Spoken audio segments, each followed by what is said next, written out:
Caterpillar Mega MWT30 is a large water tanker used in mines to provide dust suppression by sprinkling water.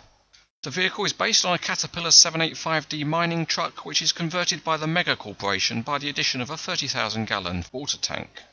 It's a big truck, so this model by Norscot is also big, and it comes in a typical Caterpillar branded box. There's no information about the real truck, but there is a description of some of the features of the model on the box.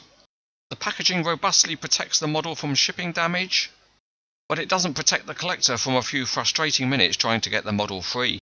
As usual, the ties that fix the model to the base are wound super tight, and even when you undo them, it's a real struggle to get them free from the model. Having won that battle, the war's not quite over because there's another piece of tape to remove in order to free up the tank. With that done, the model is released and it's complete with no assembly to do.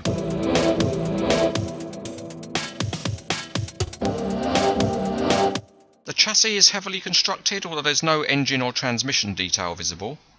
The tyres are good because they're not too shiny and they've got a bulge in the sidewalls, which looks good. And the plastic wheels are okay too. There are plenty of decently thin metal handrails on the front, and there are some painted lights and some neat air horns. Up on the cab deck, much of the equipment is modelled in plastic but with a very good colour match, and the cab is metal with a reasonable interior. Between the wheels there are detailed plastic tanks, again with a good colour match, and at the back the massive axle and suspension is impressive. The tank is metal, and on top it has a textured walkway leading to the filler hatches, which are quite nicely detailed. One of the ways that the machine can spew out water is through the water cannon that's modelled on the front.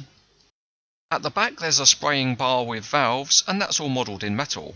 There are various elements on the tank made of soft plastic, and that includes the ladder handrails and the safety rails on the side.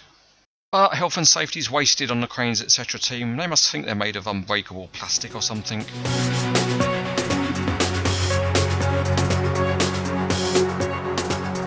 So now it's time to take the MWT30 out into the test quarry, and its bulbous shape rolls along very nicely.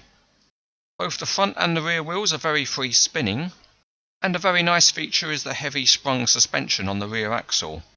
Also nice at the back are the flexible mud flaps, and it would have been good if there had been some in front of the rear wheels too. And at the front the steering mechanism works well enough.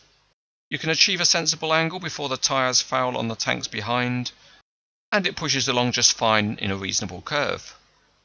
Let's have another look at that suspension again, and it makes you wonder what on earth is going on in that operator's cab. Another feature of the model is the bars that remove debris from between the tyres, so you should find no problem with this vehicle getting jammed up with carpet fluff or worse. Another feature is that the whole of the tank tilts on a pair of two-stage cylinders, and that's been implemented quite nicely and works well. Looking from a bit further back, you can see that it tilts to a pretty steep angle, and that's not to get the water out, that's to allow access to the chassis for servicing. There are another couple of small features which are quite interesting. There's a little gate at the top of the stairs which allows access to the ladder, and one of the mirrors moves so it can be folded in if the vehicle was being transported. This is an interesting and unusual model of a specialised vehicle. It's strongly made and there's a decent mix of detail and features. It is perhaps a bit pricey though. However, for anyone who collects mining models, it's recommended.